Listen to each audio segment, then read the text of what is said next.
Welcome to Often Pacing on Tab Radio Racing and Sport. Tim Walker will be joined by Matt Young and Oliver County as they delve into the form for today's Pinjarra harness meeting, as well as an early look at tomorrow's meeting at Gloucester Park. We are Often Pacing. It is great to have your company on this Monday morning after a very busy weekend of harness racing. Tim Walker with you. Great to have your company. And we've got lots to work through over the next 25 minutes or so. Ollie County is standing by. Richie Bell is calling the trials today, so he'll be back on deck next week and we'll be able to get his thoughts towards the meetings that do follow. And a little later on this hour, we're going to have a chat to Ryan Bell. Of course, what are the odds? Very, very good on Friday night in taking out the $30,000 feature race that was on the card there. And also got some news about one of his stable stars that we've seen over recent years. So more on that just prior to 10 o'clock this morning. Looking forward to having a chat with Belly this morning. And obviously there's a lot of 2-year-olds that he's got in his care that we'll be able to get the very latest on. But let's not waste any time. Let's get into our review of Friday night and see if we can find a winner on this Pinjarra program today, and also Gloucester Park tomorrow night. Ollie County is with us on the line. Ollie, a very good morning to you. Morning, Tim. Good to be on.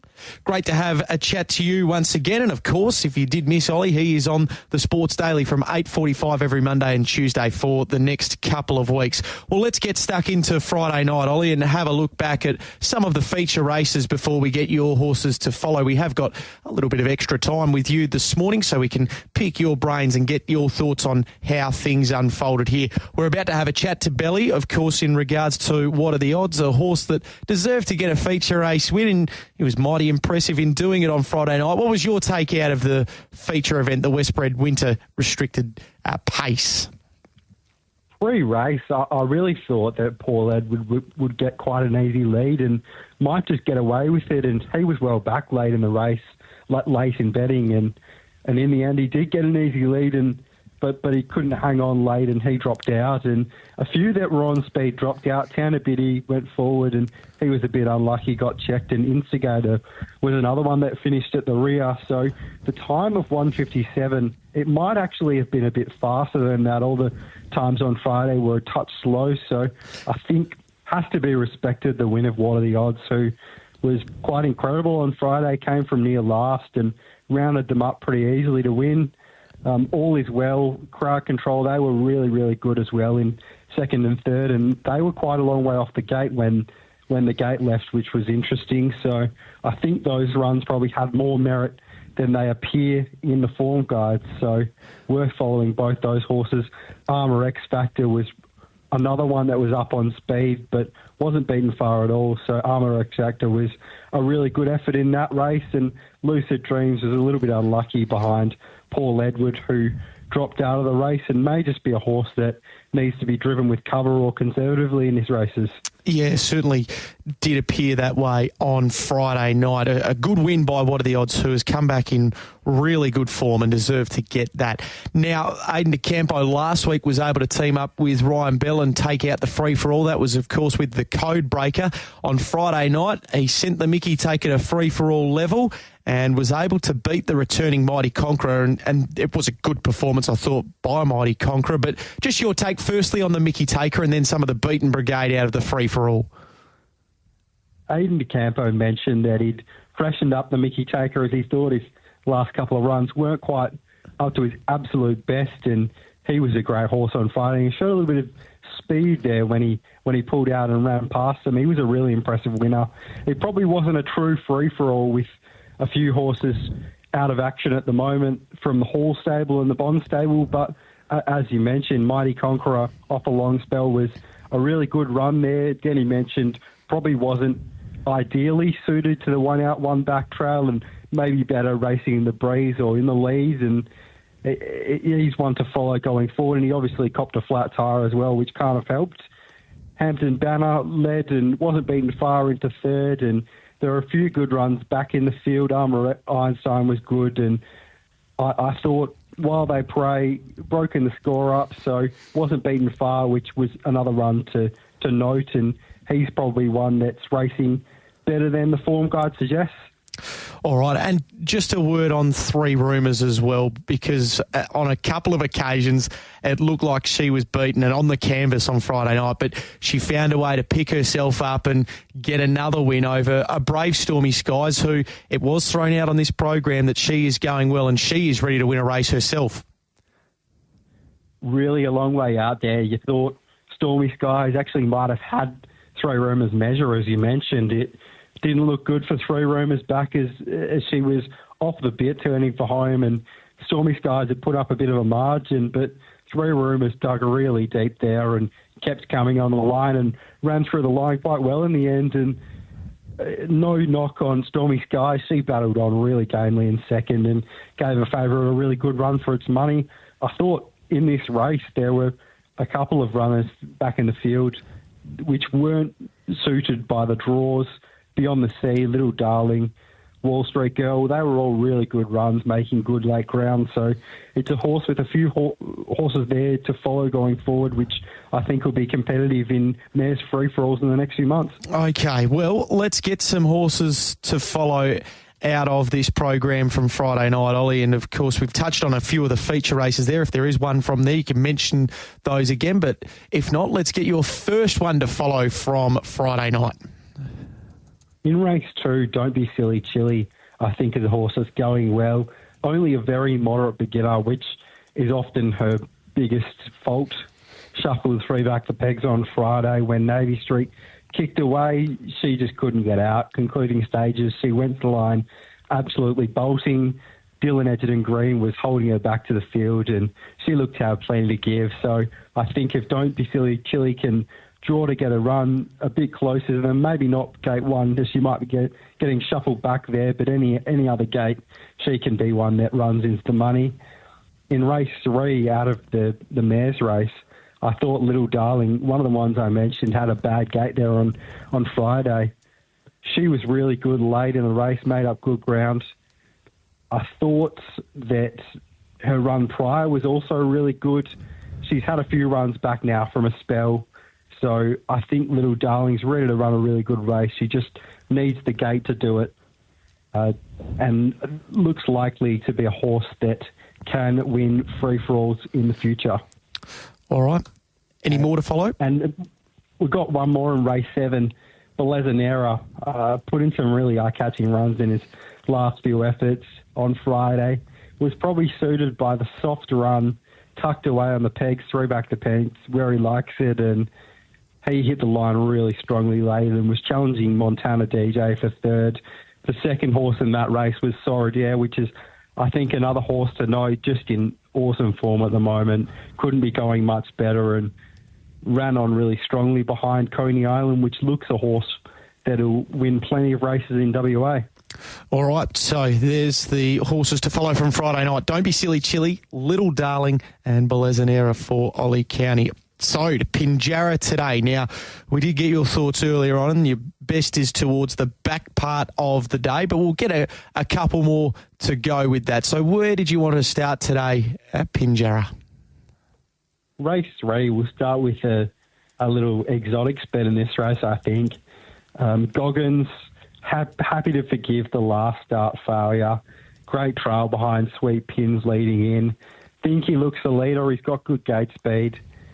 Steps back to the mile, which I think looks suitable. Not too sure what happened there last start, but I'm always happy to forgive one bad run.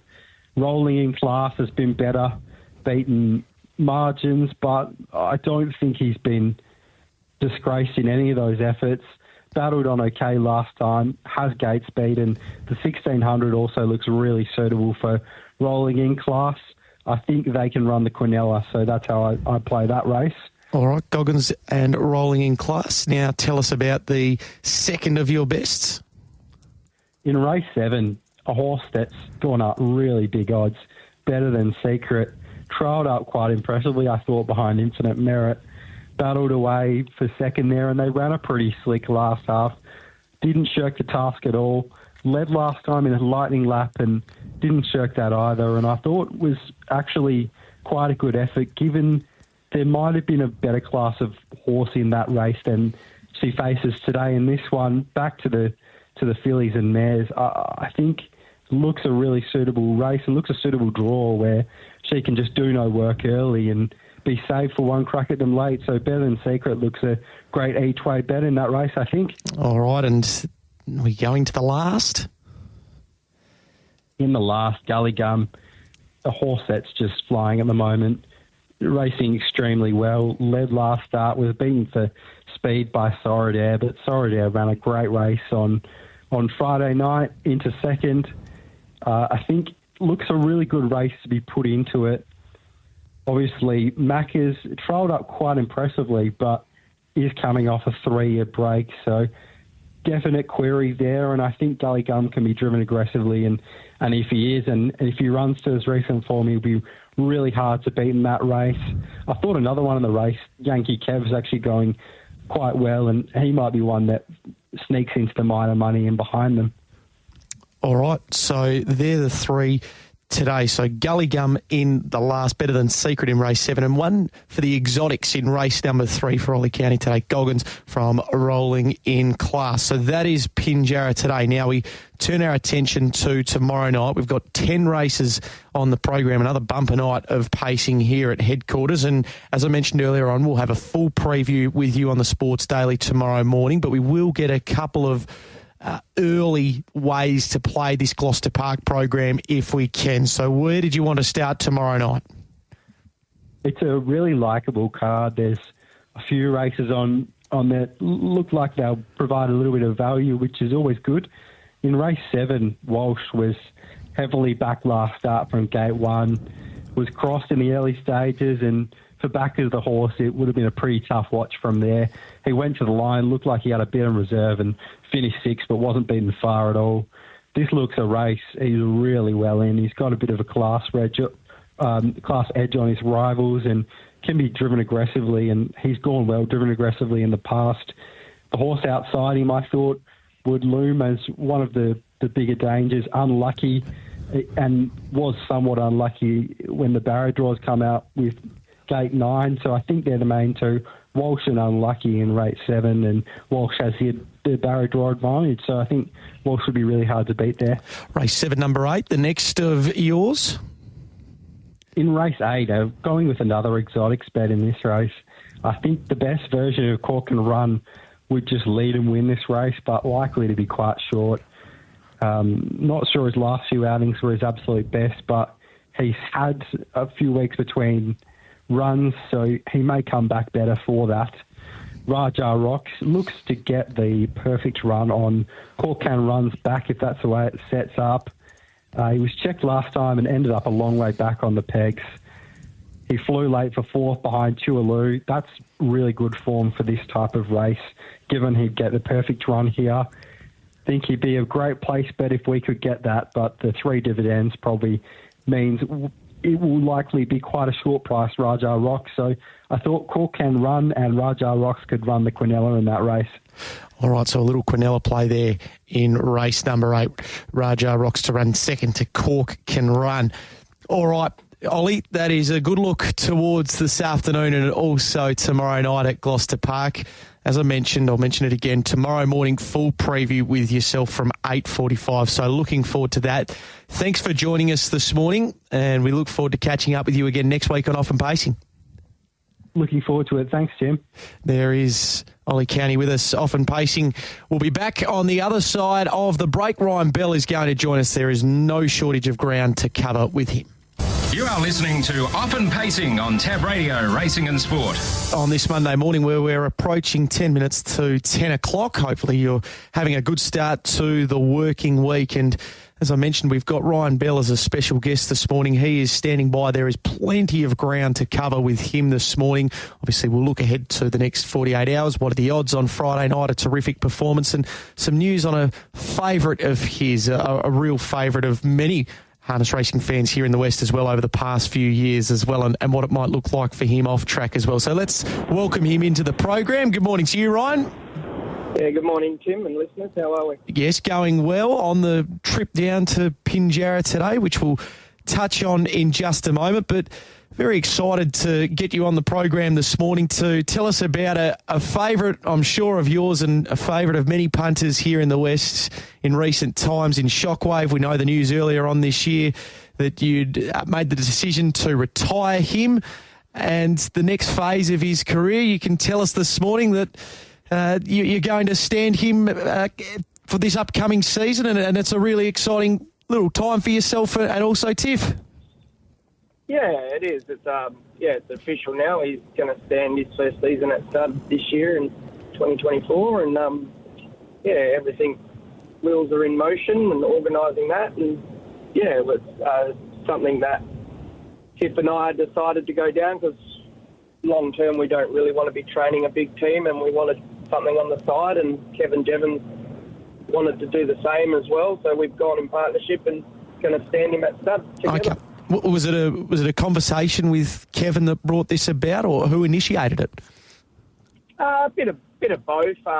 Earlier on in his career, we had interest from Alabar, but they got a pretty full roster and didn't have room for him. And then the initial plan was to send him to Luke and Belinda, but again, they've got a pretty full stallion roster, but we, Kevin Jevons especially, he was keen to keep him a West-bred horse, which was very good, and we were the same. From a personal perspective, we weren't too keen to let him go. We weren't ready, I suppose. I think if he became a top sire, we might have to consider sending him elsewhere. But, yeah, and like I said, it was something that we wanted to get our hands into, and he was the right horse to start it all off. Absolutely. So just talk us through the early logistics, what it all looks like, I suppose, for the next couple of weeks and months as we edge our way towards the breeding season. Yeah, so he'll stand with us in conjunction with Belvire Equine. They will be collecting from him, who are just up the road from us, Chris Gales, and he'll stand at a fee of $3,000, no GST included, and he'll be frozen, chilled semen, so I shouldn't say frozen semen, chilled semen, Australia-wide, and we'll go through there. He's already done his first lot of practice jumping, and from what they tell us, his collection stats were very strong from his first lot of semen, and they said for his first season stallion that it's a pretty good effort from what they read.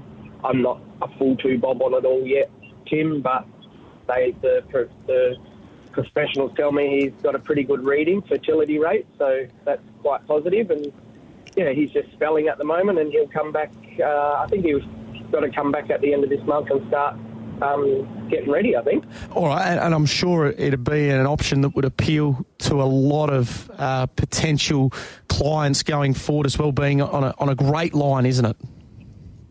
Yeah, I think so. I think being a direct son of the great Mark III, out of a mare who was from the 1,000,000 to 1 side, who have been just phenomenal on a broodmare scale, locally, but also Australia-wide. I don't think you can go wrong. His maternal family is very strong, and like I said, being a direct son of Mark III and the quality of horse that he was, being a Group 1 son of Mark III, I think, and the double Westbred side of it all, there's a lot of positives going forward with him. All right, and for anyone that is interested, they can get in touch with yourself or Tiff? Yeah, for sure. Myself or Tiff, or just through our email at bellspacing@hotmail.com. Bell's Pacing Stable, I should say, fair dinkum. .com, and mainly get in contact with Tiff. She's going to be the brains behind it all with the bookings and all that stuff. And all systems go. There'll be we've got a billboard getting put up at Gloucester Park, and there'll be some brochures sent out in the next couple of weeks. And yeah, it's quite exciting actually. It's a bit overwhelming. He's like our son. Yeah, but yeah, it's all happening, and yeah, hopefully it's a success. You touched on it there. He's like a son, and not quite ready to let him go. For him now to start on this next phase of his career and maybe seeing some of his progeny racing, I'm sure that would give you a great thrill, wouldn't it? Yeah, I think so, and I'm pretty confident he'll do a good job. Like, you just got to look at the job, fly like an eagle, and I saw some of the Captain Ahabs at the yearling sale this year were cracking types. They were absolutely stunning, and he's a Captain Treacherous, who's a Sunbeach somewhere, who's a Mark III. So I think the Mark III line have done enough to prove themselves on and off the track and at stud and everything. So there's a lot of positives going forward with the fact that he's a Mark III bloodline. Having a chat here to Ryan Bell, of course, Shockwave to stand this upcoming breeding season. All right, so from what we're seeing off track now to on track, and I'm sure what are the odds is he's got a long way to go to get to Shockwave levels, but I'm sure it's as big a thrill as you've had winning a feature race as what you got there on Friday night with him, isn't it? Yeah, 100% it was, Tim. It was, you could only just to see how excited we were. And, he's, to put it frankly, the horse has actually been a head case. Yep. Every prep, since his 2-year-old days, we thought we did the right thing and sending him down south and giving him 4 months off and letting him recoup, because he had quite a hard 2-year-old season. And when he come back from that as a 3-year-old, every prep he just had colic attack after colic attack, and then we went down the stage where he had lung problem after lung problem, and we got him back to the races. He hit form, he'd get 3 runs out of him, he'd have another colic attack, and we just couldn't work out what was going on. And we treated him for worms and everything, and as it turned out, it was a worm burden problem, and trying to kill the worms was actually making it worse, and that's what was giving him the colic attacks and blah, blah, blah, and then the lung problem, and we ended up sending him to Sydney to Luke and Belinda for a while to see if they could get him to go, because we didn't quite think it was the worms at that time, and we thought, Jesus, just send him over there, because he's that get-up-and-go type of horse. He'd suit that racing, and they had the same problems with him, and then after 10 months sent him back, and then he come back and got him ready for the 4-year-old races, and he looked like he was on track, and then he had a major colic attack which required surgery, and that's when we found all the worms had died inside of him and were stuck to his colon, and that's every time we were worming him or treating him with something, and with his diet it was making the worms worse, and so we cleaned all that up, and now we're back where we are, and we've got him on a special diet, and hopefully we're going to keep reaping the rewards. All right, and do the roads lead to Bunbury on Saturday night for the Higgins Heat? Yeah, for sure. It was just looked at the program over the weekend, and he'll go to the Higgins Heat on Saturday. Hopefully he can qualify for that. I'd say it'd be a pretty strong less than 40,000 series. The final's 50,000, so hopefully we can qualify him for that and, get something back. All right, having a chat here to Ryan Bell on off and pacing. Now, a couple down there today. One's come out, but it is crunch time. Could you see it is crunch time running into the money in the opener? Yeah, for sure. He got good ability. Not sure he has the greatest attitude, but his ability-wise, he shows me enough, and his trial was quite good. He needed the trial, and he's got a good trailing draw here, and not sure what the one horse is like, but, shouldn't matter. A full field would be interesting, but yeah, he shows enough to suggest that with the right breaks, he'll definitely be running top 3 today. All right, and can the same be said for Frisky Sticks, a last start winner? I'm very nervous about Frisky Sticks. I think he's a very, very good horse, but he seems to only be putting it together when he leads. But on the track, he beats anything and everything that he track works against. So coming from behind or leading or whatever. So I'm very interested to see how he goes following through tonight and today. And, yeah, according to his work, if he gets the right cushy run, he should be out sprinting him, but you've got to take on trust. All right. And one final one before we do let you go this morning. You've got a battery of 2-year-olds that are going along very, very nicely at the moment, but also Swingband. We haven't seen him for a little while. How's he going as he recovers from the little setback post-Freo Cup? Yeah, his foot's healed up good, and he's just at Michael Blakemore's at the moment getting swum up for the first month, and, he looks terrific, actually. He looks probably the best he's ever spelled. And, all systems go ahead, and hopefully we can get to the Pacing Cup. Beautifully done. Thanks for your time this morning, Ryan. Exciting news about Shockwave, and we look forward to catching up with you again very soon here on Tab Radio. Appreciate it, Tim. Cheers, mate. There is Ryan Bell on the road to Pinjarra today. The exciting news, of course, get in touch with Ryan or Tiff there at Bell's Pacing Stable via email, and you can inquire about Shockwave, who's going to stand this season at stud. Very exciting to see the former Golden Nugget winner get his opportunity in the next phase of his career. All right, if you missed this program this morning or any parts of it, Ollie's Best and also that chat with Ryan, it'll be up on our podcast, tabradio.com.au, Apple Podcasts, Spotify. We'll be back again to do it all again next Monday morning, often pacing from 9:30. Of course, good luck if you're going to have a bet down there at Pinjarra today or Gloucester Park tomorrow, and looking forward to a big week of harness racing. I'm going to vacate the chair. Leah Ernest will take you through the first part of race day here on Tab Radio. Have a good morning. Imagine what you could be buying instead. For free and confidential support, visit gamblinghelpline.org.au.